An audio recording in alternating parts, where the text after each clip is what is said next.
Friends, ನಮ್ಮ ಪ್ರಾರ್ಥನೆಗಳಿಗೆ ಉತ್ತರ ಬರಲಾರ್ದಕ್ಕೆ ಕಾರಣ ಏನೆಂದು ತಿಳಿದುಕೊಳ್ಳುವುದಕ್ಕಿಂತ ಮುಂಚೆ ನಮ್ಮ ಪ್ರಾರ್ಥನೆ ದೇವರ ಸನ್ನಿಧಿಗೆ ಹೋಗುತ್ತೋ ಇಲ್ಲವೋ ಎನ್ನುವುದು ಇಂಪಾರ್ಟೆಂಟ್ ಆಗಿದೆ. ದಾನಿಯೇಲನು ಪ್ರಾರ್ಥನೆ ಮಾಡುವುದಕ್ಕಾಗಿ ಮೊಳಕಾಲೂರಿ ಪ್ರಾರ್ಥನೆ ಮಾಡಿದಂತಹ ಮೊದಲ ದಿನವೇ ಅವನ ಪ್ರಾರ್ಥನೆ ಪರಲೋಕಕ್ಕೆ ಹೋಗಿತು, ಪರಲೋಕಕ್ಕೆ ಸೇರಿತು. ಅದಕ್ಕೆ ಕಾರಣವೇನೆಂದರೆ ದಾನಿಯೇಲನು ನೀತಿವಂತನಾಗಿದ್ದನು. ಯೆಹೆಜ್ಕೇಲನ ಪುಸ್ತಕ 14ನೇ ಅಧ್ಯಾಯ. ಈಗ ನಾನು ತೋರಿಸುವ ವಚನ ಬಹಳ ಚೆನ್ನಾಗಿದೆ, ಒಮ್ಮೆ ಅಂಡರ್ಲೈನ್ ಮಾಡಿಕೊಳ್ಳಿ. 14ನೇ ಅಧ್ಯಾಯ 14ನೇ ವಚನ. ನೋಹಾನನು, ದಾನಿಯೇಲನು, ಯೋಬನು ಎಂಬಿ 3 ಪುರುಷರು ತಮ್ಮ ದೇಶದಲ್ಲಿ ಅವರು ತಮ್ಮ ನೀತಿಯ ನಿಮಿತ್ತ ಮಾತ್ರವೇ ತಮ್ಮನ್ನು ರಕ್ಷಿಸಿಕೊಂಡರು. ದಾನಿಯೇಲನು, ನೋಹಾನನು, ಯೋಬನು, ಈ 3 ಕುರಿತು ಪ್ರತ್ಯೇಕವಾಗಿ ಇಲ್ಲಿ ಬರೆಯಲಾಗಿದೆ. ಏನೆಂದು ಬರೆಯಲಾಗಿದೆ ಗೊತ್ತಾ? ಅವರು ನೀತಿವಂತರೆಂದು. ತಮ್ಮ ನೀತಿಯ ನಿಮಿತ್ತ ಅವರು ತಮ್ಮನ್ನು ತಾವು ರಕ್ಷಿಸಿಕೊಳ್ಳಲು ಸಾಧ್ಯವಾಯಿತು. ಪ್ರಿಯ ಸಹೋದರ ಸಹೋದರಿಯರೇ, ನೀವು ನಾನು ನೀತಿಯಿಂದ ಜೀವಿಸಬೇಕು. ಆವಾಗಲೇ ನಮ್ಮ ಪ್ರಾರ್ಥನೆ ದೇವರ ಸನ್ನಿಧಿಗೆ ಸೇರುತ್ತವೆ. ಮೊದಲನೇದಾಗಿ ನೀವು ಮಾಡಿದ ಪ್ರಾರ್ಥನೆಗೆ ಉತ್ತರ ಬರಲಾರದಕ್ಕೆ ಕಾರಣ ಬಹುಶಃ ನಿಮ್ಮ ಪ್ರಾರ್ಥನೆ ದೇವರ ಸನ್ನಿಧಿಗೆ ಸೇರುತ್ತಾ ಇಲ್ಲವೇನೋ. ಅದಕ್ಕೆ ಕಾರಣ ನೀವು ಮಾಡುತ್ತಿರುವ ಪಾಪ ಅಡ್ಡ ಬರ್ತಾ ಇರಬಹುದು. ಅದನ್ನು ಕ್ಲಾರಿಫೈ ಮಾಡಿಕೊಳ್ಳೋದಾದ್ರೆ ಒಳ್ಳೆಯದು. ಒಂದು ದಿನ ಬಹಳ ಜನ ದೊಡ್ಡ ದೊಡ್ಡ ಅಧಿಕಾರಿಗಳು ಒಂದು ಟ್ರೈನ್ನಲ್ಲಿ ಪ್ರಯಾಣ ಮಾಡುವುದಕ್ಕೋಸ್ಕರ ಎಲ್ಲ ಸಿದ್ಧತೆ ಮಾಡಲಾಯಿತು.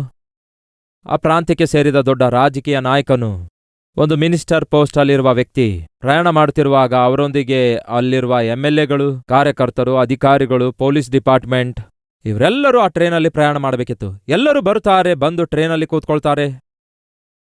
2 ಗಂಟೆಗೆ ಆ ಟ್ರೈನ್ ಇನ್ನೇನು ಹೊರಡಬೇಕಿತ್ತು. ಸಾಧಾರಣವಾಗಿ 2 ನಿಮಿಷ ಮಾತ್ರ ಆ ಸ್ಟೇಷನ್ನಲ್ಲಿ ನಿಲ್ಲುತ್ತೆ. ಎಲ್ಲರೂ ಓಡೋಡಿ ಬಂದು ಟ್ರೇನನ್ನು ಹತ್ತುತ್ತಾರೆ. ಈಗಾಗಲೇ 2 ಗಂಟೆ ಆಗಿದೆ. 2 ಗಂಟೆ ಆಗಿ 2 ನಿಮಿಷ ಆಯ್ತು. 2 ಗಂಟೆ ಆಗಿ 20 ನಿಮಿಷ ಆಯ್ತು. 2:30 ಆಯ್ತು. 2:40 ಆಯ್ತು. ಟ್ರೇನ್ ಮಾತ್ರ ಕದಲುತ್ತಾ ಇಲ್ಲ. ಅಧಿಕಾರಿಗಳೆಲ್ಲ ವಾಚ್ ನೋಡಿಕೊಳ್ತಾ ಇದ್ದಾರೆ. ಹಾಗೆಯೇ ಮಿನಿಸ್ಟರ್ ಜೊತೆ ಇರುವ ಕಾರ್ಯಕರ್ತರೆಲ್ಲ ಟೆನ್ಷನ್ಗೊಳಗಾಗ್ತಾ ಇದ್ರು. ನಾವು ಟೈಮಿಗೆ ಹೋಗ್ಬೇಕು, ಟೈಮ್ ಆಗ್ತಾ ಇದೆ ಎಂದು ಯೋಚಿಸ್ತಿರುವಾಗಲೇ 3-4 ಆಯ್ತು. ಟ್ರೇನ್ ಕದಲಲಿಲ್ಲ. ಏನಾಗಿದೆ? ಅಲ್ಲಿನ ಇಂಜಿನಿಯರ್ಸ್ಗಳೆಲ್ಲ ಬಂದು ಟ್ರೇನಿನ ಎಲ್ಲ ಟೆಕ್ನಿಕಲ್ ಪಾರ್ಟ್ ಪರಿಶೀಲಿಸ್ತಿದ್ದಾರೆ. ಎಲ್ಲ ರಿಪೇರ್ ಮಾಡಿ ನೋಡಿದ್ರು. ಏನ್ ಮಾಡಿದ್ರೂ ಕೂಡ ರಿಪೇರ್ ಆಗ್ಲಿಲ್ಲ ಪ್ರಿಯರೇ. ಟ್ರೇನ್ ಮಾತ್ರ ಕದಲಲಿಲ್ಲ. ಅದಕ್ಕಿರುವ 15-20 ಬೋಗಿಗಳೆಲ್ಲ ಹಾಗೇ ಉಳ್ಕೊಂಡು ಪ್ರಿಯರೇ. ಪ್ರಯಾಣ ಮಾಡುವಂತಹ ಸಾವಿರಾರು ಸಂಖ್ಯೆಯಲ್ಲಿರುವ ಜನರು ಹಾಗೇ ಉಳ್ಕೊಂಡ್ರು. ಪ್ರಯಾಣವೆಲ್ಲ ಸ್ಥಗಿತವಾಯಿತು. ಆ ನಂತರ ಹುಡುಕುತ್ತಾ ಇದ್ದಾಗ ಈ ರೈಲು ಪ್ರಯಾಣಕ್ಕೆ ಬೇಕಾಗಿರುವ ಸ್ಟೀಮ್ ಇರುತ್ತೆ ಅಲ್ಲವೋ, ಅಂದರೆ ಆ ಸ್ಟೀಮ್ ಚಲಿಸುವಂತಹ ಪೈಪಲ್ಲಿ ಒಂದು ಇಲಿ ಸಿಕ್ಕಾಕೊಂಡಿತು. ಆ ಇಲಿ ಸಿಕ್ಕಾಕೊಂಡಿರುವುದರಿಂದ ಸ್ಟೀಮ್ ಚಲಿಸುತ್ತಾ ಇಲ್ಲ. ಹಾಗಾಗಿ ಟ್ರೈನ್ ನಿಂತೋಗಿತ್ತು. ನಾನು ಹೇಳಲು ಪ್ರಯತ್ನಿಸುವುದೇನೆಂದರೆ, ಅಷ್ಟು ದೊಡ್ಡ ದೊಡ್ಡ ಅಧಿಕಾರಿಗಳ ಪ್ರಯಾಣವನ್ನು, ಸಾವಿರಾರು ಜನರ ಪ್ರಯಾಣವನ್ನು, ಅವರಿಗಿರುವ ಆಲೋಚನೆಯನ್ನು, ಅವರಿಗಿರುವಂತಹ ಆಸೆಯನ್ನು ನೆರವೇರಿಸಲಾರದಂತೆ ನಿಲ್ಲಿಸಿದ್ದು ಯಾರು ಗೊತ್ತಾ? ಎಲ್ಲೋ ಒಂದು ಕಡೆಯಲ್ಲಿ ಅಡ್ಡತಡೆಯಾಗಿ ಬಂದ ಇಲಿಯಾಗಿದೆ. ಆ ಪೈಪಲ್ಲಿ ಅಡ್ಡ ಬಂತು ಪ್ರಿಯರೇ. ಹಾಗೆ ಪೈಪಲ್ಲಿ ಅಡ್ಡ ಬಂದಿರುವಂತಹ ಆ ಇಲಿ ಪ್ರಯಾಣವನ್ನು ನಿಲ್ಲಿಸಿಬಿಟ್ಟಿತ್ತು. ಕೇಳ್ತಿದ್ದೇನೆ ಸಹೋದರ ಸಹೋದರಿಯರೇ, ಎಲ್ಲೋ ಅಡ್ಡ ತಡೆದಿದೆಯಲ್ಲವೇ? ಏನದು? ಇಲಿ ಎನ್ನುವ ಪಾಪ ಎಲ್ಲೋ ಒಂದು ಕಡೆ ಅಡ್ಡ ಬಂದಿದೆ. ಕಾಣಿಸಲಾರದ ಸ್ಪಾಟ್ನಲ್ಲಿ, ಕಾಣಿಸಲಾರದ ವೇಳೆಯಲ್ಲಿ, ಕಾಣಿಸಲಾರದಂತಹ ವಿಧಾನದಲ್ಲಿ ಎಲ್ಲೋ ಒಂದು ಪಾಪ ಅಡ್ಡ ತಡೆಯುತ್ತಿದೆ. ಅದಕ್ಕಾಗಿಯೇ ನಿಮ್ಮ ಪ್ರಯಾಣ ಮುಂದೆ ಸಾಗುತ್ತಾ ಇಲ್ಲ. ಅದಕ್ಕಾಗಿಯೇ ನಿಮ್ಮ ಪ್ರಯತ್ನ ಫಲಿಸುತ್ತಿಲ್ಲ. ಅದಕ್ಕಾಗಿಯೇ ನಿಮ್ಮ ಪರಿಚರ್ಯ ಮುಂದೆ ಸಾಗುತ್ತಿಲ್ಲ. ಅದಕ್ಕಾಗಿಯೇ ನಿಮ್ಮ ಕೆಲಸ ಕಾರ್ಯಗಳು ಮುಂದೆ ಸಾಗುತ್ತಾ ಇಲ್ಲ. ಅದೇ ವಾಸ್ತವ. ಅದಕ್ಕಾಗಿಯೇ ನಿಮ್ಮ ಪ್ರಾರ್ಥನೆಗೂ ಕೂಡ ಉತ್ತರ ಬರ್ತಾ ಇಲ್ಲ. ಅದೇ ವಾಸ್ತವ. ಮೊದಲು ಅದನ್ನು ಸೆಟಲ್ ಮಾಡಿಕೊಳ್ಳೋಣ. ದಾನಿಯೇಲನು ನೀತಿಯಿಂದ ಜೀವಿಸಿದ. ಮತ್ತೆ ಯಾಕೆ ಪ್ರಾರ್ಥನೆಗೆ ಉತ್ತರ ಬರಲಿಲ್ಲ? ಈ ದಿನ ನಿಮ್ಮಲ್ಲಿಯೂ ಕೆಲವರು ನೀತಿಯಿಂದ ಜೀವಿಸುವಂತವರು, ಯಥಾರ್ಥತೆಯಿಂದ ಜೀವಿಸುವಂತವರು, ಪರಿಶುದ್ಧರಾಗಿ ಜೀವಿಸುವಂತವರು, ವಾಕ್ಯಾನುಸಾರವಾಗಿ ಜೀವಿಸುವಂತವರು, ದೇವರನ್ನು ಸೇವಿಸುವಂತವರು ಬಹುಶಃ ಇದ್ದೇ ಇರುತ್ತೀರಿ. ಈಗ ಇನ್ನೊಂದು ಭಾಗಕ್ಕೆ ಬಂದು ಹೇಳ್ತೇನೆ, ಯಾಕೆ ಕೆಲವೊಂದು ಸಾರಿ ನೀತಿವಂತರ ಪ್ರಾರ್ಥನೆಗಳಿಗೆ ಉತ್ತರ ಬರೋದಿಲ್ಲ? Traffic jam. ಅಲ್ಲಿಗೆ ಬರ್ತಿದ್ದೇನೆ. Traffic jam. ಯಾವುದು ಆ ಟ್ರಾಫಿಕ್ ಜಾಮ್? ದಾನಿಯೇಲನ ಬಳಿಗೆ ಬಂದಿರುವಂತಹ ದೂತನಾಗಿರುವ ಗಾಬ್ರಿಯೇಲನು ಹೇಳ್ತಿರುವ ಮಾತೇನು ಗೊತ್ತಾ? ನೀನು ಪ್ರಾರ್ಥನೆ ಮಾಡಿರುವಂತಹ ಮೊದಲ ದಿನವೇ ನಿನ್ನ ಪ್ರಾರ್ಥನೆ ಪರಲೋಕಕ್ಕೆ ಬಂದು ಸೇರಿತು. ಹಾಗೆ ಪರಲೋಕಕ್ಕೆ ಸೇರಿಸಲ್ಪಟ್ಟಿರುವುದಾದರೆ ಯಾವಾಗ ಹೊರಟಿದನಂತೆ ದೇವದೂತನು? ಯಾವಾಗ ಹೊರಟಿದನೆಂದು ಬೈಬಲ್ ಹೇಳುತ್ತೆ ನೋಡಿ. 21ನೇ ದಿನ ಅಲ್ಲ, ಯಾವ ದಿನ ಹೊರಟು ಬಂದನು ನೋಡೋಣ ಬನ್ನಿ. 12ನೇ ವಚನ. ಆಮೇಲೆ ಅವನು ನನಗೆ, ದಾನಿಯೇಲನೇ, ಭಯಪಡಬೇಡ. ನೀನು ದೈವ ಸಂಕಲ್ಪವನ್ನು ತಿಳಿದುಕೊಳ್ಳುವುದಕ್ಕೆ ನಿನ್ನ ಮನಸ್ಸನ್ನು ಒಪ್ಪಿಸಿಕೊಟ್ಟು ದೇವರ ಮುಂದೆ ನಿನ್ನನ್ನು ತಗ್ಗಿಸಿಕೊಂಡಿರುವ ಆ ಮೊದಲ ದಿನ ಮೊದಲು ಗಂಡು, ನೀನು ಹೇಳಿದ ಮಾತು ದೇವರಿಗೆ ಕೇಳಿಸಿರುವುದರಿಂದ ನಿನ್ನ ಮಾತಿನ ಮೇರೆಗೆ ನಾನು ಬಂದೆನು. I have come because of your prayer. ನಿನ್ನ ಪ್ರಾರ್ಥನೆಯ ಪ್ರತಿಫಲವಾಗಿ ನಾನು ಬಂದಿದ್ದೇನೆ. ನಾನು ಬಂದೆನು. ಯಾವಾಗ ಬಂದನಂತೆ?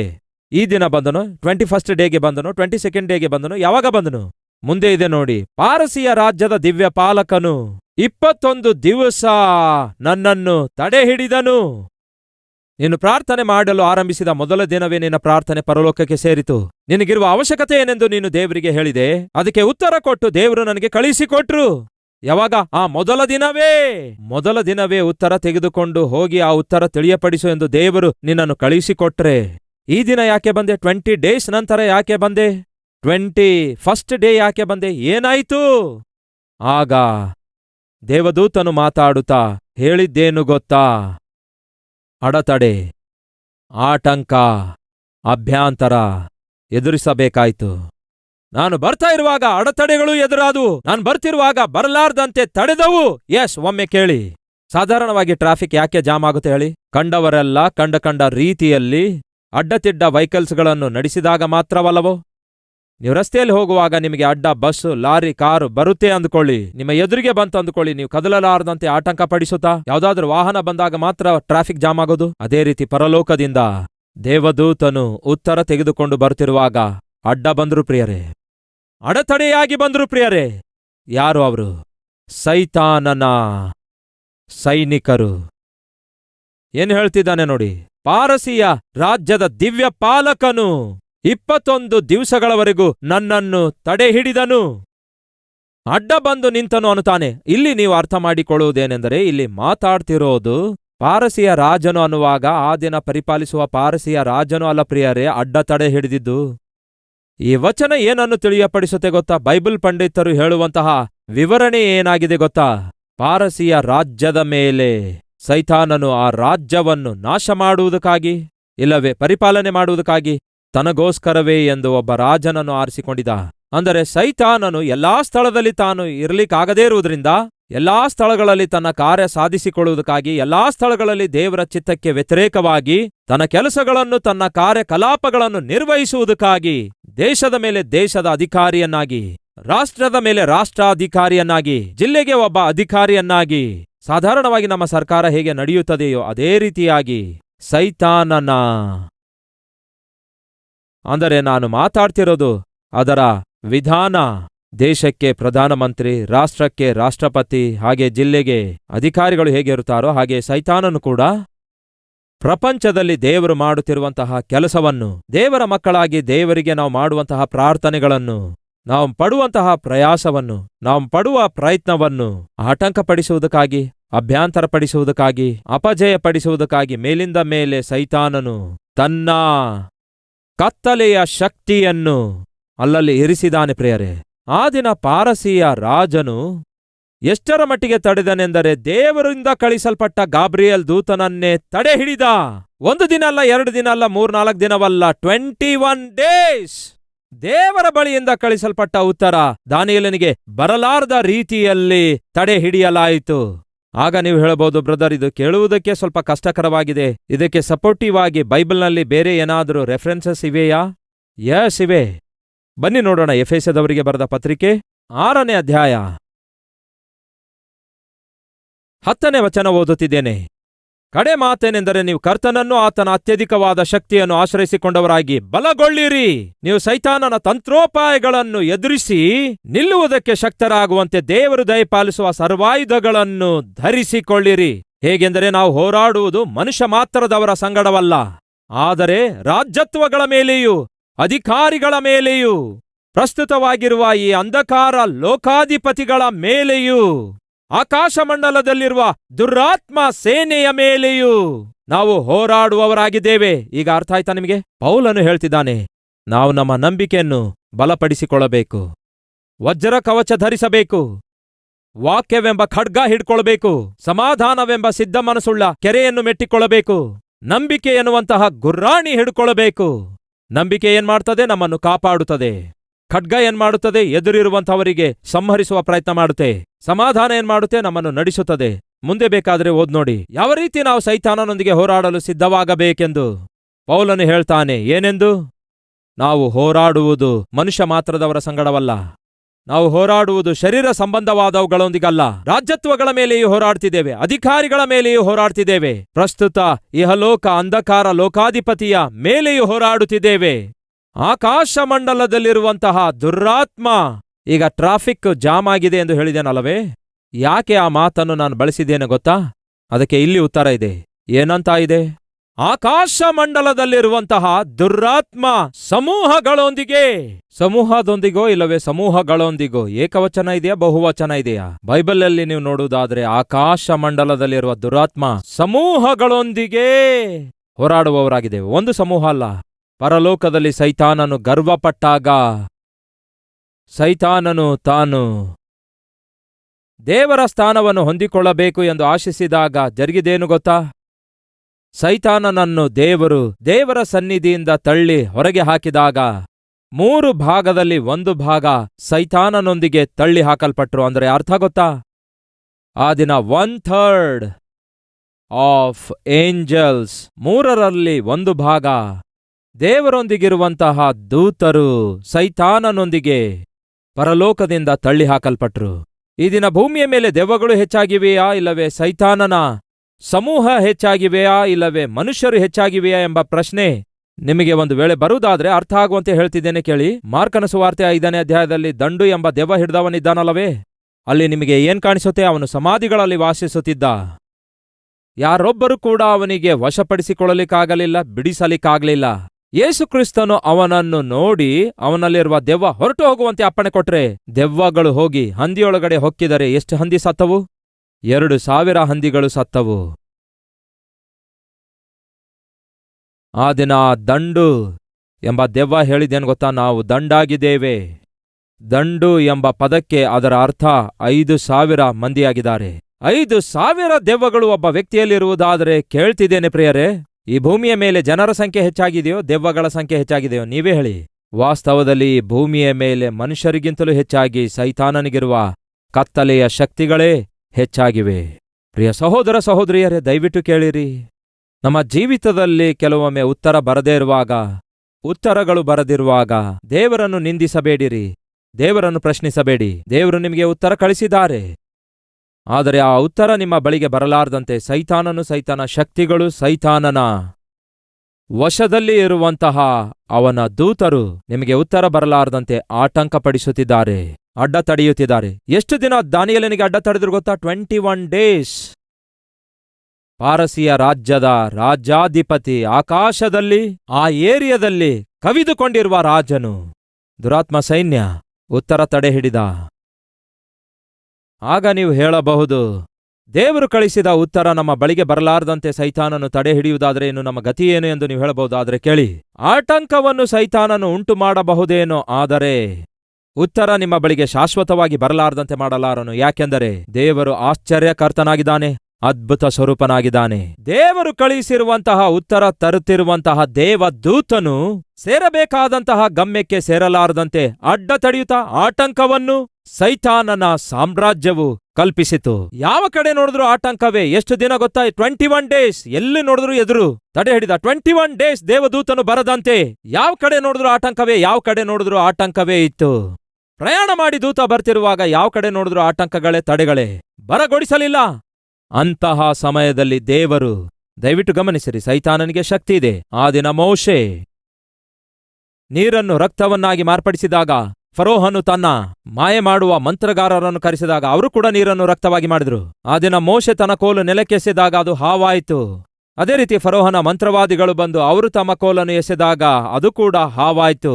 ಅಂದರೆ ದೇವರು ಸೈತಾನನನ್ನು ಪರಲೋಕದ ತನ್ನ ಸಿಂಹಾಸನ ಬಳಿಯಿಂದ ತಳ್ಳಿ ಹಾಕಿದಾಗ ಸೈತಾನನು ಪ್ರಧಾನ ದೂತನಾಗಿ ಆ ದಿನ ಇದ್ದ. ಪ್ರಧಾನ ದೂತನಾಗಿರುವಂತಹ ಸೈತಾನನು, ಪ್ರಧಾನ ದೂತನ ಅಧಿಕಾರ ಹೊಂದಿಕೊಂಡಿರುವ ಸೈತಾನನು ತಳ್ಳಿ ಹಾಕಲ್ಪಟ್ಟ ನಂತರ ಈ ದಿನಕ್ಕೂ ಕೂಡ ಆ ಅಧಿಕಾರವನ್ನು ಚಲಾಯಿಸ್ತಿದ್ದಾನೆ. ಅವನಲ್ಲಿಯೂ ಸ್ವಲ್ಪ ಮಟ್ಟಿಗೆ ಅಧಿಕಾರ ಇದೆ, ಶಕ್ತಿ ಇದೆ, ಅದು ವಾಸ್ತವ. ಆದರೆ ಒಂದು ಮಾತ್ರ ಆಳವಾದ ಸತ್ಯವಾಗಿದೆ. ಏನ್ ಗೊತ್ತಾ? ಮೋಶೆ ಕೋಲು ಎಸೆದಾಗ ಅದು ಹಾವಾಯಿತು. ಫರೋಹನು ತನ್ನ ಮಂತ್ರಗಾರರನ್ನು ಕರೆಸಿದಾಗ ಅವರು ಕೂಡ ಕೋಲೆಸೆದಾಗ ಹಾವಾಯಿತು. ಆದರೆ ಬೈಬಲ್ ಹೇಳುತ್ತದೆ, ಮೋಶೆಯ ಕೋಲಿನ ಮೂಲಕ ಉಂಟಾದ ಹಾವು ಹೋಗಿ ಮಂತ್ರಗಾರರು ಸೃಷ್ಟಿಸಿರುವ ಹಾವನ್ನು ನುಂಗಿಬಿಟ್ಟಿತು. ಅಂದ್ರೆ ಅರ್ಥ ಗೊತ್ತಾ? ಸೈತಾನನು ಶಕ್ತಿಯುಳ್ಳವನು, ಆದರೆ ನನ್ನ ದೇವರು ಸರ್ವಶಕ್ತಿ ಉಳ್ಳಾತನಾಗಿದ್ದಾನೆ. ನಾವು ಸೇವಿಸುವಂತಹ ದೇವರು ಸರ್ವಶಕ್ತನಾಗಿದ್ದಾನೆ. ಖಂಡಿತವಾಗಿ ನಿಮ್ಮ ಬಳಿಗೆ ಬಂದು ತಲುಪಬೇಕಾದ ಉತ್ತರ ತಲುಪಿಸುತ್ತಾನೆ. ಧೈರ್ಯವಾಗಿರಿ ಸಹೋದರ, ಧೈರ್ಯವಾಗಿರಿ ಪ್ರಿಯ ಸಹೋದರಿ. ಒಂದು ವೇಳೆ ಉತ್ತರ ಆಲಸ್ಯವಾಗುತ್ತಿರುವುದಾದರೆ ದೇವರನ್ನು ಪ್ರಶ್ನಿಸಬೇಡಿ, ನಿಂದಿಸಬೇಡಿ.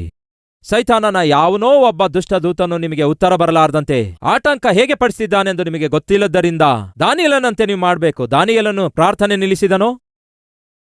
ಮೊದಲ ದಿವಸ ಪ್ರಾರ್ಥಿಸಿದಾಗ ಉತ್ತರ ಬರಲಿಲ್ಲ, ಎರಡನೇ ದಿವಸ ಪ್ರಾರ್ಥಿಸಿದಾಗ ಉತ್ತರ ಬರಲಿಲ್ಲ, ಮೂರನೇ ದಿವಸ ಪ್ರಾರ್ಥಿಸಿದಾಗ ಉತ್ತರ ಬರಲಿಲ್ಲ. ಉತ್ತರ ಬರೆದಿರುವಾಗ ಕೋಪ ಬಂತೋ? ಉತ್ತರ ಬರೆದಿರುವಾಗ ಸಿಟ್ಟಾದನೋ? ಇಲ್ಲವೇ ಹತಾಶನಾದನೋ? ಪ್ರಾರ್ಥಿಸುವುದನ್ನು ನಿಲ್ಲಿಸಿದನೋ? ದೇವರ ಮೇಲೆ ಕಂಪ್ಲೇಂಟ್ ಮಾಡಿದನೋ? ಇಲ್ಲ ಪ್ರಿಯರೇ, ಎಲ್ಲಿಯವರೆಗೂ ಪ್ರಾರ್ಥಿಸಿದನು ಗೊತ್ತಾ? ಅವನಿಗೆ ಉತ್ತರ ಬರುವವರೆಗೂ ಪ್ರಾರ್ಥನೆ ಮಾಡಿದ. ನೀವು ನಾನು ಈ ದಿನ ಮಾಡಬೇಕಾದದ್ದು ಕೂಡ ಅದೇ. ಏನದು? ಉತ್ತರವು ಬರುವವರೆಗೂ ನಾವು ಖಂಡಿತವಾಗಿ ಪ್ರಾರ್ಥನೆ ಮಾಡಬೇಕು. ಖಂಡಿತವಾಗಿ ದೇವರು ಉತ್ತರವನ್ನು ಒದಗಿಸುತ್ತಾರೆ. ಆ ದಿನ ದೇವರಿಂದ ಕಳಿಸಲ್ಪಟ್ಟ ದೂತ 1 ವಾರ ಆದ್ರೂ, 2 ವಾರ ಆದ್ರೂ, 3 ವಾರ ಮುಗಿಯುತ್ತಾ ಇದ್ರು ದಾನಿಯೇಲನ ಬಳಿಗೆ ಉತ್ತರ ತೆಗೆದುಕೊಂಡು ಹೋಗಲಿಲ್ಲ. ಕಾರಣವೇನೆಂದರೆ ಆ ದೇಶದ ಮೇಲೆ ಕಾವಲು ಕಾಯುತ್ತಾ ಇರುವಂತಹ ಸೈತಾನನ ರಾಜನು ಆಟಂಕಪಡಿಸಿದ, ಅಭ್ಯಂತರಪಡಿಸಿದ. ಆಗ ಜರುಗಿದೇನು? ನಂತರದ ಮಾತನ್ನು ಓದುತ್ತಿದ್ದೇನೆ. ಪಾರಸಿಯ ರಾಜ್ಯಪಾಲಕನು ನನ್ನನ್ನು 21 ದಿವಸ ತಡೆಹಿಡಿದನು. ಇನ್ನೂ ಪಾರಸಿಯ ರಾಜ್ಯಪಾಲಕರ ಸಮ್ಮುಖದಲ್ಲಿ ನಿಂತುಕೊಂಡಾಗ, ಈಗ ಜಾಗ್ರತೆಯಿಂದ ಕೇಳ್ರಿ, ಇನ್ನೂ ಪಾರಸಿಯರ ರಾಜರ ಸಮ್ಮುಖದಲ್ಲಿ, ಮುಂಚೆ ರಾಜನೆಂದು ಮಾತ್ರ ಕೇಳಿದ್ರಿ, ರಾಜರುಗಳಿದ್ರು ಅಂದ್ರೆ ಬಹಳ ಜನ ಸೇರಿ ಬಂದ್ರು ಉತ್ತರ ತರಲಾರದ ಹಾಗೆ ತಡೆ ಹಿಡಿಯುವುದಕ್ಕೋಸ್ಕರ. ಆನಂತರ ಪ್ರಧಾನ ಅಧಿಪತಿಗಳಲ್ಲಿ, ಈಗ ಪ್ರಧಾನ ಅಧಿಪತಿಗಳು ಕೂಡ ಬಂದಿದ್ದಾರೆ. ಆ ದೂತನು ಉತ್ತರ ತೆಗೆದುಕೊಂಡು ಬರುವಾಗ ಎದುರಿಸಿದಂಥವರು, ಅಡೆತಡೆ ಮಾಡಿದಂಥವರು ಒಬ್ರಿಬ್ರಲ್ಲ, ಬಹಳ ಜನ ಬಹಳ ಜನ ಬಹಳ ಜನ ಬಂದ್ರು. ಅದಕ್ಕೆ ಹೇಳ್ತಿದ್ದೇನೆ, ಉತ್ತರ ತೆಗೆದುಕೊಂಡು ಹೊರಟು ಬರುತ್ತಿರುವಂತಹ ಗಾಬ್ರಿಯಲ್ ಎಂಬ ದೂತನಿಗೆ ಟ್ರಾಫಿಕ್ ಜಾಮ್ ಆಯ್ತು. ಯಾಕೆ ಜಾಮ್ ಆಯ್ತೆನ್ನುವುದಾದ್ರೆ, ಅವನು ತರುತ್ತಾ ಇರುವಂತಹ ಉತ್ತರ ತಲುಪಿಸಬೇಕಾದ ಸ್ಥಳಕ್ಕೆ ತಲುಪಿಸಲಾರದೆ ಸೈತಾನನ ಶಕ್ತಿಗಳು ಆಟಂಕಪಡಿಸಿದವು, ಅಭ್ಯಂತರಪಡಿಸಿದವು. ಹಾಗೆ ಆಟಂಕಪಡಿಸಿ ಅಭ್ಯಂತರಗೊಳಿಸಿದಾಗ ದೇವರು ಮೌನವಾಗಿದ್ದೀರಂತೀರಾ? ಇಲ್ಲ ಪ್ರಿಯರೇ, ಏನ್ ಮಾಡಿದನೆಂದು ಹೇಳ್ತೇನೆ ಕೇಳಿ. ಆತನು ಸರ್ವಶಕ್ತನಾಗಿದ್ದಾನೆ. ಆತನು ಏನ್ ಮಾಡಿದಾನೆ? ಇನ್ನೂ ಪಾರಸಿಯ ರಾಜರ ಸಮ್ಮುಖದಲ್ಲಿ ನಾನು ನಿಂತುಕೊಂಡಾಗ ಪ್ರಧಾನ ಅಧಿಪತಿಗಳಲ್ಲಿ ಮೀಕಾಯೇಲನು ನನ್ನ ಸಹಾಯಕ್ಕೆ ಬಂದನು. ಅನೇಕ ಮಂದಿ ರಾಜರು ಹೋರಾಡುತ್ತಿರುವ ಸಮಯದಲ್ಲಿ ದೇವ್ರೇನ್ ಮಾಡಿದ್ರು ಗೊತ್ತಾ? ಪ್ರಧಾನ ಅಧಿಪತಿಗಳಲ್ಲಿ ಒಬ್ಬನಾಗಿರುವಂತಹ ಮೀಕಾಯೇಲನನ್ನು ದೇವ್ರು ಕಳಿಸಿದ್ರು. ಮೀಕಾಯೇಲ್, ಹೋಗು, ನನ್ನ ಸೇವಕನು ಪ್ರಾರ್ಥನೆ ಮಾಡ್ತಿದ್ದಾನೆ ಉತ್ತರಕ್ಕೋಸ್ಕರ. ಆ ದೇಶವನ್ನು ಪರಿಪಾಲಿಸುವಂತಹ ಸೈತಾನನಿಗೆ ಸಂಬಂಧಪಟ್ಟಂತಹ ರಾಜನು ಆಟಂಕಪಡಿಸುತ್ತಿದ್ದಾನೆ, ಹಾಗಾಗಿ ಹೋಗು. ಆಗ ಮೀಕಾಯೇಲನು ಇಳಿದು ಬಂದ. ಎದಕ್ಕಾಗಿ ಗೊತ್ತಾ? ಅವನ ಪರವಾಗಿ, ದೇವರ ಪರವಾಗಿ ಪ್ರಾರ್ಥಿಸುವುದಕ್ಕಾಗಿ. ಯೂದ ಪತ್ರಿಕೆಯಲ್ಲಿ ಒಂದೇ ಒಂದು ಅಧ್ಯಾಯ ಕಾಣುತ್ತೇವೆ. ಬೇಕಾದರೆ 9ನೇ ವಚನ ಓದು ನೋಡಿ. ಅಲ್ಲಿ ಮೋಶೆಯ ಶರೀರದ ಕುರಿತಾಗಿ ಹೋರಾಟ ಜರುಗಿತು. ಮೋಶೆಯ ಪಾರ್ಥಿವ ಶರೀರದ ಕುರಿತಾಗಿ ಅಲ್ಲಿ ಒಂದು ಹೋರಾಟ ಜರುಗಿತು. ಆತ್ಮದ ಕುರಿತು ಹೋರಾಟ ಜರುಗಿತು. ಆಗ ಮೀಕಾಯೇಲನೇ ಫೈಟ್ ಮಾಡಿದ. ಈ ಮೀಕಾಯೇಲನು ಯುದ್ಧ ಮಾಡುವವನಾಗಿದ್ದ, ಗೆಲ್ಲುವವನಾಗಿದ್ದ. ಗಾಬ್ರಿಯೇಲನು ವಾರ್ತೆಯನ್ನು ತರುವವನಾಗಿದ್ದ. ವಾರ್ತೆಯನ್ನು ತರುವಂತಹ ಗಾಬ್ರಿಯೇಲನಿಗೆ ಆಟಂಕವನ್ನು ಸೈತಾನನು ಕಲ್ಪಿಸಿದಾಗ, ದಯವಿಟ್ಟು ಗಮನಿಸಿ, ದಾನಿಯೇಲನಂತಹ ಮಹಾದೊಡ್ಡ ಭಕ್ತನೇ ಮಾಡುತ್ತಿರುವ ಪ್ರಾರ್ಥನೆಗೆ ಉತ್ತರ ಬರಲಾರದಂತೆ ಸೈತಾನನು ಅಷ್ಟೊಂದು ಪ್ರಯತ್ನ ಮಾಡಿದರೆ, ನಿಮಗೂ ನಮಗೂ ಉತ್ತರ ಬರಲಾರದಂತೆ ಇನ್ನೆಷ್ಟು ಪ್ರಯತ್ನ ಮಾಡುತ್ತಾನೆಂದು ಒಮ್ಮೆ ಆಲೋಚಿಸಿ. ಹಾಗೆ ಸೈತಾನನು ತನ್ನ ಪ್ರಯತ್ನ ಮಾಡುತ್ತಿರುವಾಗ ಗಾಬ್ರಿಯೇಲನಿಗೆ ಯಾರ ಸಹಾಯ ಬೇಕಿತ್ತು? ಮೀಕಾಯೇಲನ ಸಹಾಯ ಬೇಕಾಗಿತ್ತು. ದಯವಿಟ್ಟು ಕೇಳಿ ಪ್ರಿಯರೇ, ಅದಕ್ಕಾಗಿ ಯೇಸು ಈ ಭೂಮಿಯ ಮೇಲಿದ್ದಾಗ ಒಂದು ಮಾತು ಹೇಳಿದ್ದಾರೆ. ಯಾರ್ಯಾರು 2 ಇಲ್ಲವೇ 3 ಜನ ಸೇರಿ ಐಕ್ಯವುಳ್ಳವರಾಗಿ ಭೂಮಿಯ ಮೇಲೆ ಏನನ್ನು ಬಂಧಿಸುತ್ತಾರೋ ಅದು ಪರಲೋಕದಲ್ಲಿ ಬಂಧಿಸಲ್ಪಡುವುದು. 2-3 ಯಾಕೆ ಅವಶ್ಯಕತೆ ಇದೆ? 2-3 ಬೇಕು. ಹಿರಿಯರು ಆಡುವ ಮಾತೇನೆಂದರೆ, ಕನಿಷ್ಠ 4 ಜನರೊಂದಿಗೆ ಚೆನ್ನಾಗಿರಬೇಕು, ಯಾಕೆಂದ್ರೆ ಸತ್ರೆ ಅವರೇ ಹೋರುತ್ತಾರೆಂದು ಹೇಳ್ತಿದ್ರು. ಸಹೋದರ ಸಹೋದರಿಯರೇ, ನಮ್ಮ ಕುಟುಂಬದಲ್ಲಾಗಿರಬಹುದು, ನಮ್ಮ ಸೇವೆಯಲ್ಲಿ, ಸಭೆಯಲ್ಲಿ, ಇಲ್ಲವೇ ನಾವು ಕೆಲಸ ಮಾಡುವಂತಹ ಸ್ಥಳದಲ್ಲಾಗಿರಬಹುದು, 2-3 ಹೊಂದಿಕೊಂಡಿರಿ.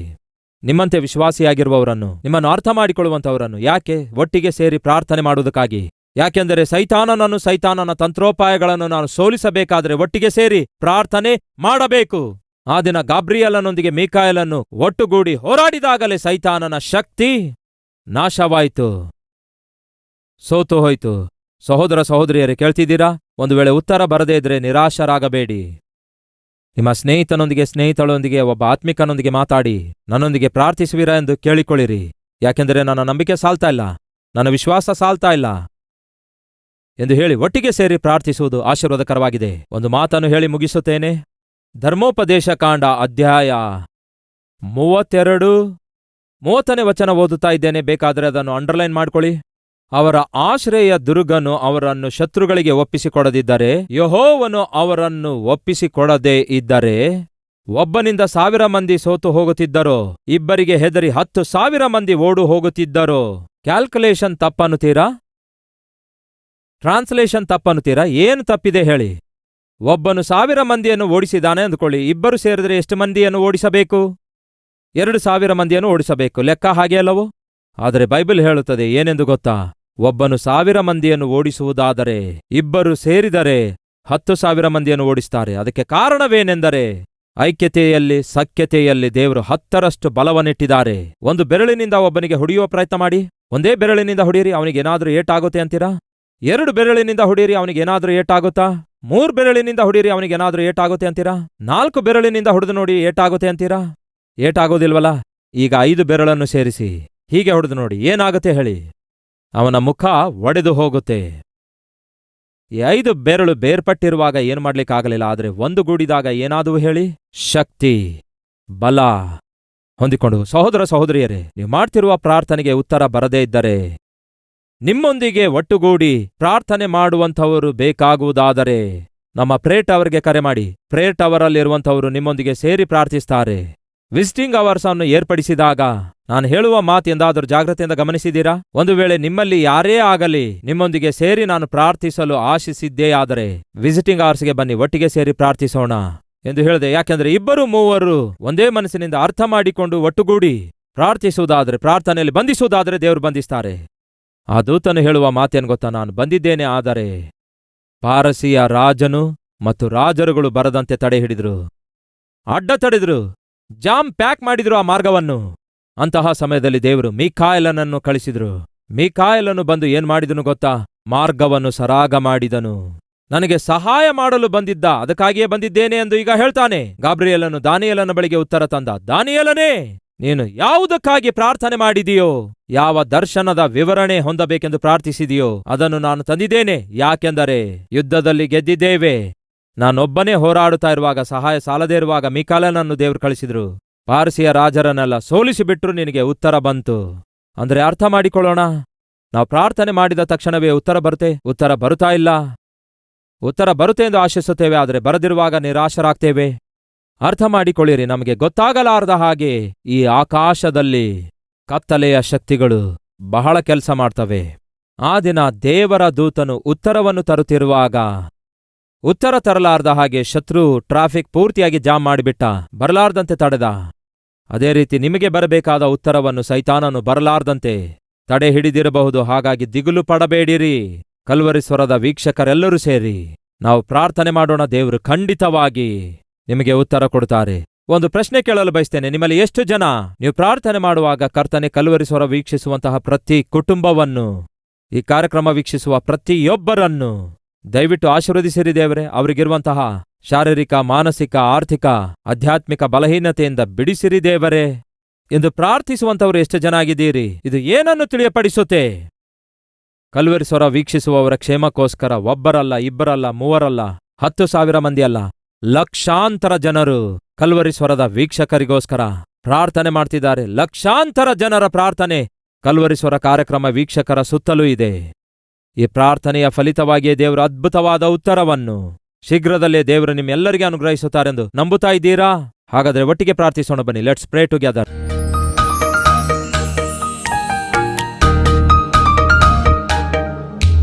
ಮಹಾಪರಿಶುದ್ಧನಾದ ಪ್ರೀತಿಯುಳ್ಳ ತಂದೆಯೇ, ಶ್ರೇಷ್ಠವಾದ ದಿವ್ಯವಾದ ಸಂದೇಶದ ಮೂಲಕ ನಮ್ಮೊಂದಿಗೆ ಮಾತಾಡಿದ್ದೀರಿ. ದಾನಿಯೇಲನು ಪ್ರಾರ್ಥನೆ ಮಾಡಲು ಆರಂಭಿಸುತ್ತಾನೆ. ಆರಂಭಿಸಿದ ಮೊದಲ ದಿನವೇ ಉತ್ತರ ಕಳಿಸಿದ್ದೀರಿ. ಆದರೆ ಆ ಉತ್ತರ ಬರಲಾರದಂತೆ ಸೈತಾನನು ಎಷ್ಟೋ ಕುಯುಕ್ತಿ ಕುತಂತ್ರ ಮಾಡ್ತಾನೆ. ಆದಾಗ್ಯೂ ಸೈತಾನನ ಆಟಂಕವನ್ನೆಲ್ಲ ಅಡಗಿಸಿಬಿಟ್ಟು ನಿಮ್ಮ ದಾಸನಿಗೆ ಕಳಿಸಬೇಕಾದ ಉತ್ತರ ಕಳಿಸಿದ ದೇವರು ನೀವಾಗಿದ್ದೀರಿ. ನಿಮಗೆ ಸ್ತೋತ್ರಗಳು, ವಂದನೆಗಳನ್ನು ಸಲ್ಲಿಸುತ್ತೇನೆ. ಈ ಸಮಯದಲ್ಲಿ ದೇವರೇ, ಒಂದು ವೇಳೆ ನಮ್ಮ ಪಾಪದ ನಿಮಿತ್ತ ನಮಗೆ ಬರಬೇಕಾದ ಉತ್ತರಗಳು ತಡೆ ಹಿಡಿದಿರುವುದಾದರೆ ನಮ್ಮ ಪಾಪಗಳಿಗಾಗಿ ನಾವು ಪಶ್ಚಾತ್ತಾಪ ಪಡಬೇಕು. ನಮ್ಮ ಹೃದಯವನ್ನು ಪರೀಕ್ಷಿಸಿಕೊಳ್ಳಬೇಕು, ಪರಿಶೀಲಿಸಿಕೊಳ್ಳಬೇಕು, ಪರಿಶೋಧಿಸಿಕೊಳ್ಳಬೇಕು, ಪರಿಶುದ್ಧಗೊಳಿಸಿಕೊಳ್ಳಬೇಕು. ಅಂತಹ ಕೃಪೆ ನಮಗೆ ದಯಪಾಲಿಸಿರಿ. ಉತ್ತರ ಬರುತ್ತಾ ಇಲ್ಲ ಎಂಬುದಾಗಿ ನಿರಾಶರಾಗುತ್ತಾ ನಿಂದಿಸುವುದಕ್ಕಿಂತಲೂ ನಿರ್ಶಕ್ತರಾಗುವುದಕ್ಕಿಂತ ದೇವರೇ, ನಂಬಿಗಸ್ತರಾಗಿ ನಮ್ಮ ಹೃದಯ ನಿಮ್ಮ ಸನ್ನಿಧಿಯಲ್ಲಿ ಪರಿಶೀಲಿಸಿಕೊಳ್ಳುವುದೇ ಒಳ್ಳೆಯದು. ದಾವೀದನು ನೀತಿಯಿಂದ ಯಥಾರ್ಥತೆಯಿಂದ ಜೀವಿಸಿ ತನ್ನ ತಲೆಮಾರಿನವರಿಗೆ ದೇವರ ಚಿತ್ತಾನುಸಾರವಾಗಿ ಸೇವೆ ಸಲ್ಲಿಸಿದನು ಎಂದು ಬೈಬಲ್ನಲ್ಲಿದೆ. ಕಾರಣ, ಅವನು ಪ್ರತಿನಿತ್ಯವೂ ನೀತಿಯಿಂದ ಜೀವಿಸುವ ಪ್ರಯತ್ನ ಮಾಡಿದ. ದೇವರೇ, ನಾವು ಕೂಡ ನಮ್ಮ ತಲೆಮಾರಿನವರಿಗಾಗಿ ನಂಬಿಕೆಯಿಂದ ನಮ್ಮ ಆತ್ಮಿಕತೆಯನ್ನು ಕಾಪಾಡಿಕೊಳ್ತಾ ಮುಂದೆ ವರಿಸುತ್ತಾ ನಮ್ಮ ಸುತ್ತಲಿರುವವರಿಗೆ ಆತ್ಮಿಕತೆಯನ್ನು ಹಂಚುವಂತಹ ಆದರ್ಶಕರವಾದ ಜೀವಿತ ತೋರ್ಪಡಿಸುವ ಕೃಪೆ ದಯಪಾಲಿಸಿರೆಂದು ಯೇಸು ಕ್ರಿಸ್ತನ ನಾಮದಲ್ಲಿ ಬೇಡಿ ಹೊಂದಿದ್ದೇವೆ ತಂದೆಯೇ, ಆಮೇನ್.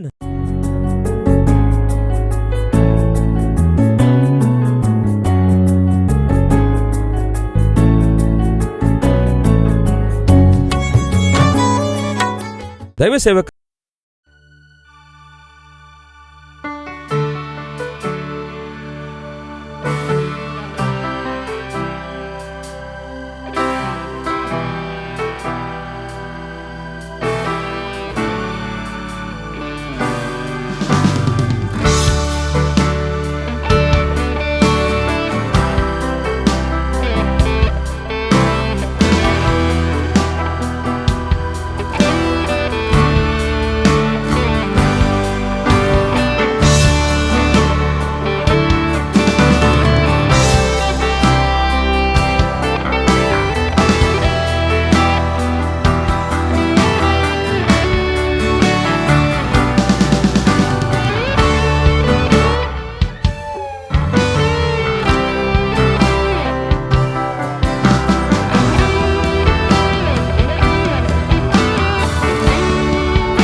ನಮ್ಮ ವಿಳಾಸ Calvary, post box number 30, Kukatpally, Hyderabad 72.